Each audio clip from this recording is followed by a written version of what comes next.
Disitulikiti y'Empigi buli mwaka etegeka olunaku lw'abakyala baayo mwe boogerera ku bintu bingi omuli n'okwefumiitiriza ku bizibu ebibasoomooza nga ku mulundi guno emikolo gitegekeddwa mu ggombolola y'ekituntu. Disitulikiti celebratinze kikulu nnyo eri abakyala nti mu lunaku bwe luti abakyala bamanya esookera ddala bamanya okwebeereramu, ekyokubiri ne bamanya biki ebiri gavumenti byekoze, wabawo ene program wabanga badde tebagimanyi ku lunaku nga luno bagimanya. Si kyavunaanyizibwa okutema obutemi amazina tulina okuyimba obuyimbi nti twava emmanju nga tetulinaako bye tukoze, kuba nkizudde nti buvunaanyizibwa baffe ffennyini naffe abakyala kyenkanyi n'obw'abaami okubaako bye tukola. Obutonde bw'ensi kikulu, ensonga lwaki nalowooza nti tubeere kyakulabirako tuleme kwogera bwogezi. Gy'emiti gy'olaba egyo buli mukyala gy'agenda okuddayo ewaka ng'asimba omuti. Abakyala basinzidde wano ne batottola okutulugunyizibwa mu maka okuva ku baami baabwe nga kuno bateekako n'okubawuttula. Abaami batulugunya abakyala okubakuba, babasosola bw'abanga afunye omukyala ebbali naddira mukyala w'omumaka nga tekyamutwala ng'asonga.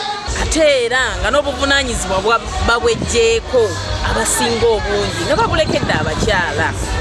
Naye nze kyendowooza okusoomozebwa okusooka lwaki abaami bakuba abakyala. Abakyala naturally twazaalibwa nga tulina omukwano mungi, ng'ate tuli beesigwa, ng'ate tulina care. Buli mukyala atabanguse mu mutima n'atandika okwewaggula ku mwami we, kitegeeza nti omwami oyo alemeddwa okumanejinga amaka ge. Somehow omwami alemeddwa okumanejinga mukyala we. Ekimu ku bitabangula amaka byanfuna. Amaka galimu ebyenfuna era ogenda okwekanga nga geewaza ebintu bingi. Kubanga omwami bw'aba ng'alina kyaleeta n'omukyala ng'alina kyaleeta muteesa ku bintu bingi, naye amaka agataliimu nnyingiza nnungi galeeta nnyo entabuka era abantu besse, abantu beekyayi olw'okuba nga enfuna etabudde amaka.